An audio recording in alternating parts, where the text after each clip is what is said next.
Halo? Suara saya jelas nggak? Jelas, Pak. Jelas, Pak. Hah? Jelas, Pak. Jelas. Jelas ya? Iya, Pak. Halo? Iya, Pak. Halo, Pak. Ada, Pak. Ada, Pak.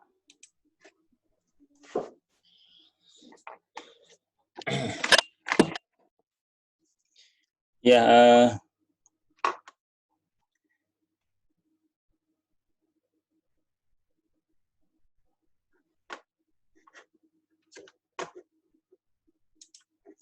ini kita akan discuss mengenai analisis korelasi ya, korelasi linear. Jadi nanti ada korelasi dan ada satu laginya itu namanya regresi ya, regresi. Nah, ini sebetulnya agak mirip ya. Kalau korelasi ini penekanannya pada kita akan melihat hubungan ya, hubungan antar dua variabel gitu ya. Kalau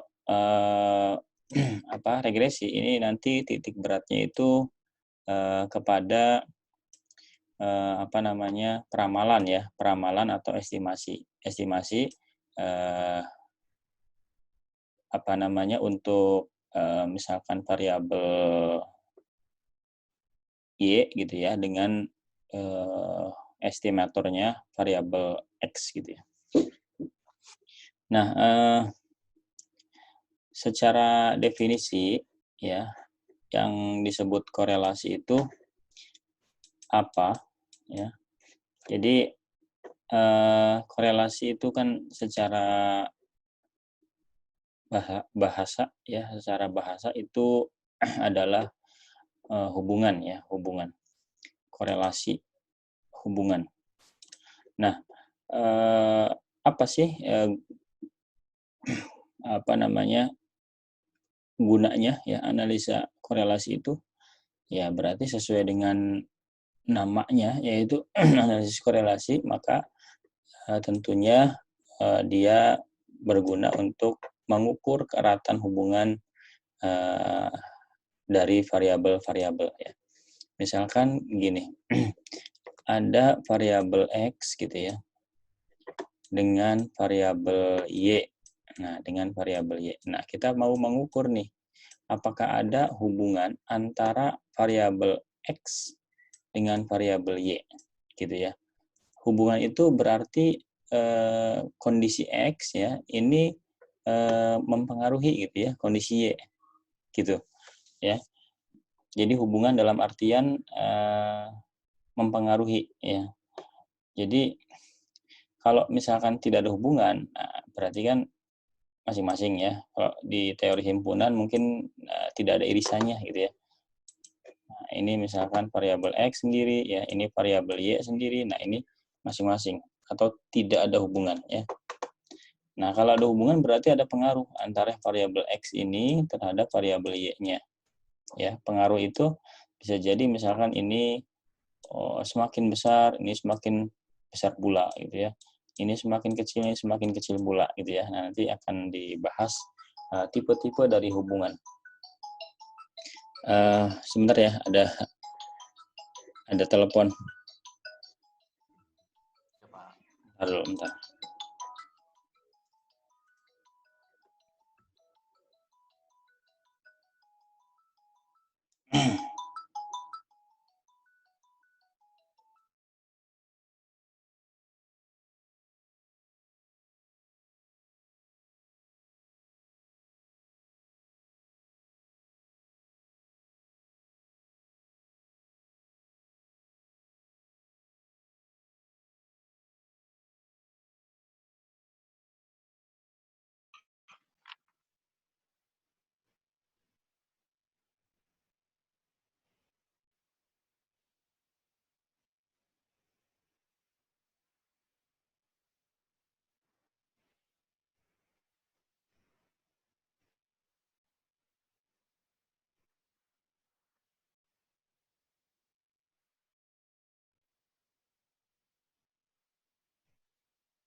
Halo, halo, halo. Masuk, Hey, Pak. Masuk. hey. Oke, Pak. Ya, Ya, Pak. ya. Ya, tadi ada atasan saya telepon. Oke, tadi ini sampai mana tadi ya? Sebentar, saya buka dulu.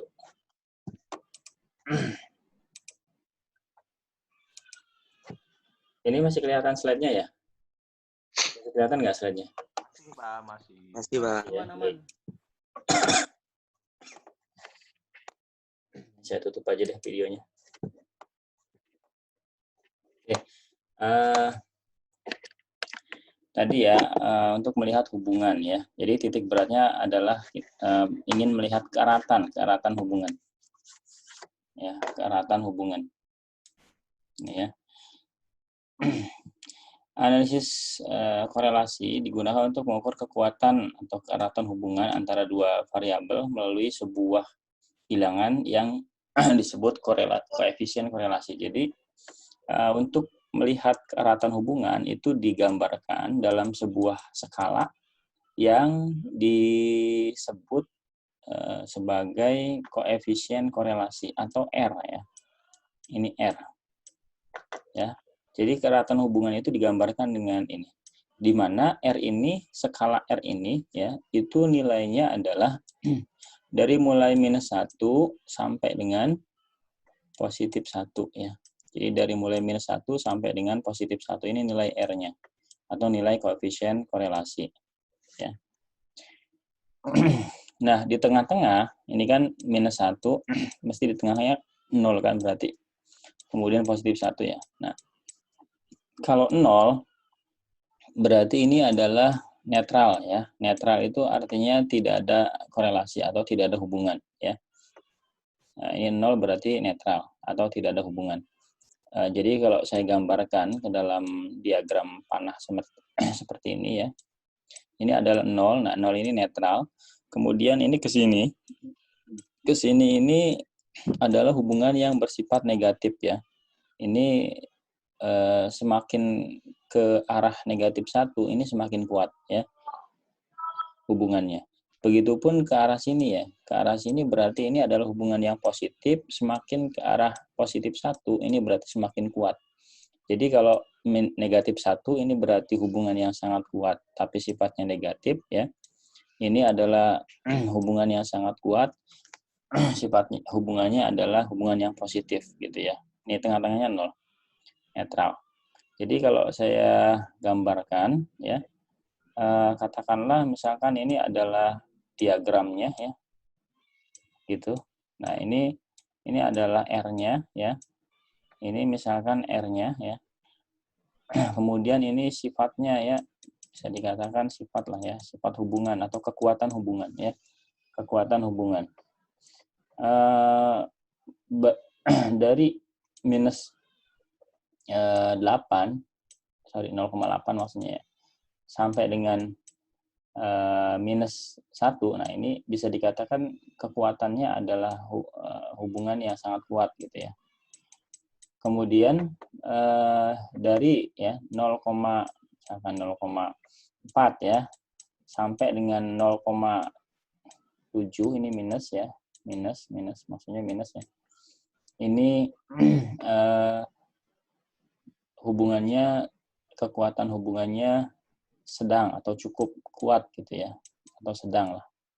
Kemudian misalkan dari 0,1 sampai dengan 0,3 ini minus ya, kalau di sifat yang hubungan negatif ya, maka ini bisa jadi hubungannya adalah lemah ya, lemah.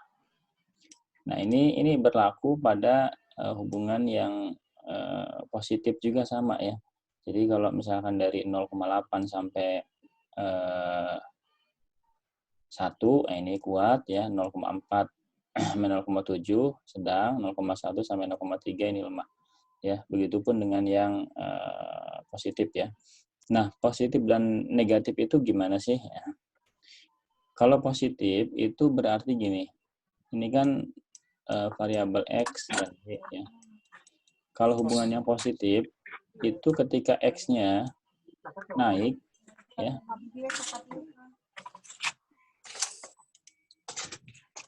Ketika X-nya naik maka Y-nya pun ikut naik ya. Begitupun ketika X-nya turun, maka Y-nya turun. Nah, ini adalah hubungan yang positif ya. Jadi satu arah. Kalau hubungan yang negatif itu gini, X-nya naik ya, Y-nya malah turun gitu ya. Nah, ini merupakan hubungan yang negatif ya, atau berlawanan arah. Bisa jadi misalkan X-nya turun, Y-nya naik gitu ya. Jadi kalau yang sifatnya begini ya, atau begini, nah ini berarti yang positif ya. Tapi kalau yang sifatnya berlawanan arah, begini ya, atau begini, nah ini adalah yang negatif gitu ya. Ini semakin ke arah positif satu berarti semakin kuat, ini semakin ke arah negatif satu berarti semakin kuat negatifnya ya, ini semakin kuat positifnya gitu loh ya. Kemudian ini ada istilahnya variabel independen dan variabel dependen ya. Tadi misalkan X terhadap Y gitu ya. X terhadap Y itu, X ini merupakan variabel independen, Y-nya merupakan variabel dependen ya. Jadi ini bebas ya. Jadi bebas itu angkanya berapapun bisa ya, tapi ini terikat. Terikatnya dengan apa? Terikatnya dengan X ya. Terikatnya dengan X. Nanti ada contohnya ya. Nah, kemudian bagaimana sih cara mencari R ya? Cara mencari R itu rumusnya adalah ini ya. Ini sebetulnya tidak sulit ya, gampang. Jadi ini N itu adalah banyaknya pasangan. Jadi tadi kan koefisien korelasi ya, atau derajat keeratan hubungan, sama dengan rumusnya seperti ini ya untuk mencarinya. N itu adalah banyaknya pasangan data ya antara X dan Y. Kemudian ini sigma X dikali Y dikurangi ya sigma X dikali sigma Y dan seterusnya ya, bisa dibaca. Ini sebetulnya mudah ya, penerapannya mudah kok. Ya. Kemudian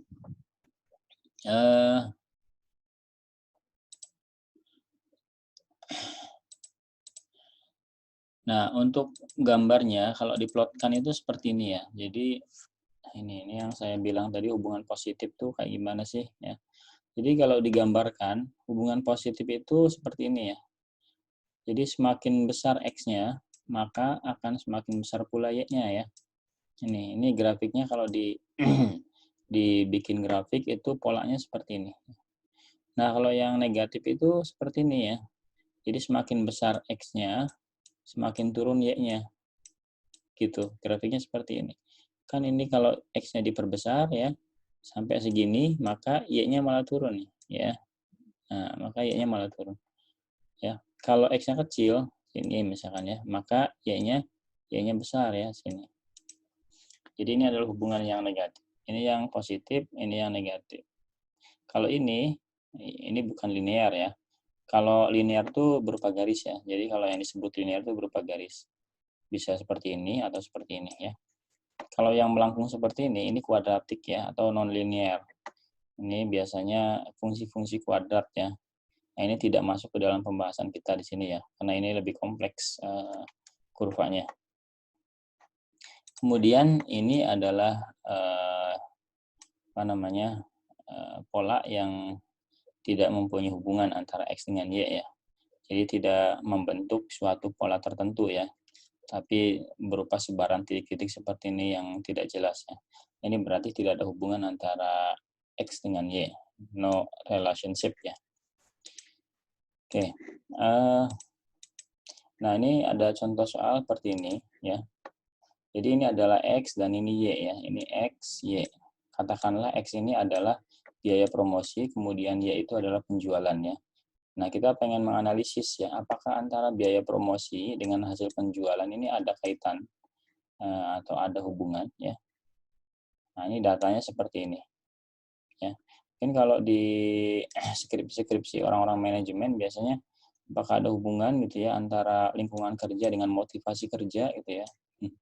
Nah, ini biasa yang sering dipakai seperti ini. Ini di skripsi anak-anak manajemen itu biasa begini.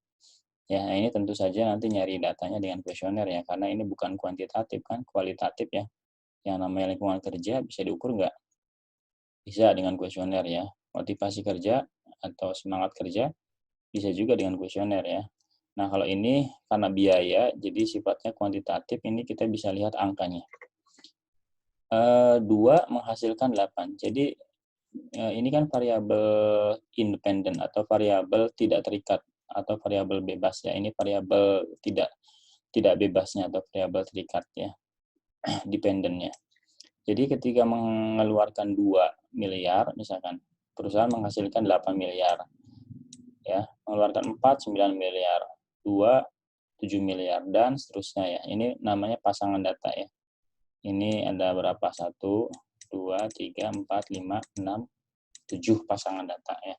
Ada 7 pasangan data. Ada 7 pasangan data. Ya. Nah, kita bisa cek di sini ya. Ya, tinggal dimasukin aja ya. Nah, berarti cara mencari R-nya adalah tinggal, nah ini N ya, N-nya berarti ada berapa? 1, 2, 3, 4, 5, 6, 7 ya. 7 dikali dengan sigma XY. Ya udah tinggal dikalikan aja ya. Ini dikali ini nanti ditambah di total. 16 ya. Kemudian ini berapa? 36 dan seterusnya ya. Ini nanti di total di sini berapa? Coba berapa di sini?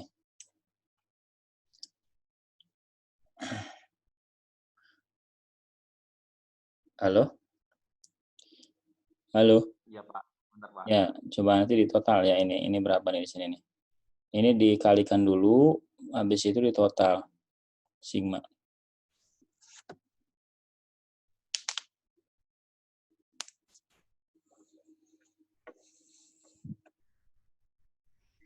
Berapa? Yang lain coba nyari ini ya. Jadi dibagi-bagi tugasnya nih. Ya, nyari sigma X1 berarti ini di total ya. Nah, ini berapa? Kemudian ini sigma Y, berarti ini ya. Ini total berapa?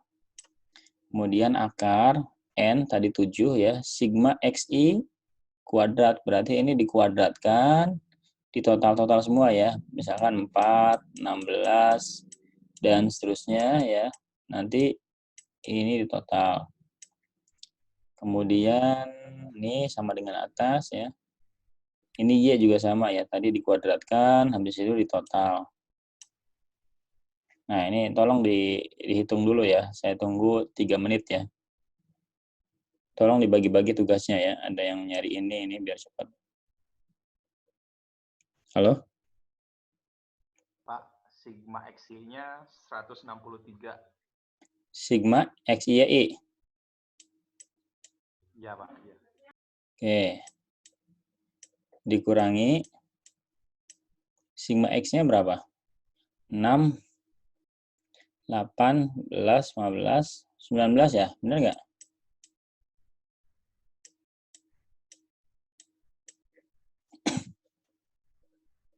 Betul, Pak. Betul. Ya, sigma Y-nya berapa? 17, 24, 33, 43, 50, 58 ya, benar tuh?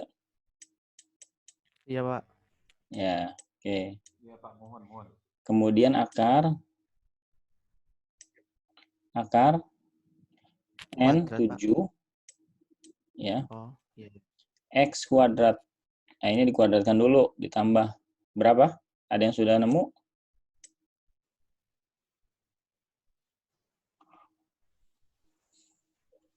Coba yang lain cari ini ya. Y kuadrat. 57, Pak. Berapa? 57. 57? Oke. Dikurangi XI. XI itu berarti yang ini ya, 19 ya. 19 dikuadratkan ya. Ini dikurung ya. Gitu. Nah, panjang juga ya, dikalikan dengan sama pula begitu ya. N7. Nah, sigma Y kuadrat berapa? Y-nya ini dikuadratkan di total ya. 488. 488, good. 400 ini ya. Kemudian dikurangi, ini. Dikurangi ini ya, berapa tadi? 58.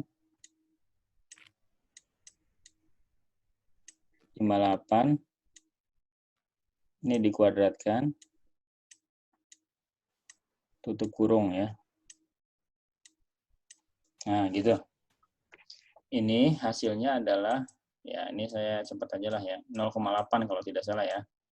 0,8. 0,8 sekian ya.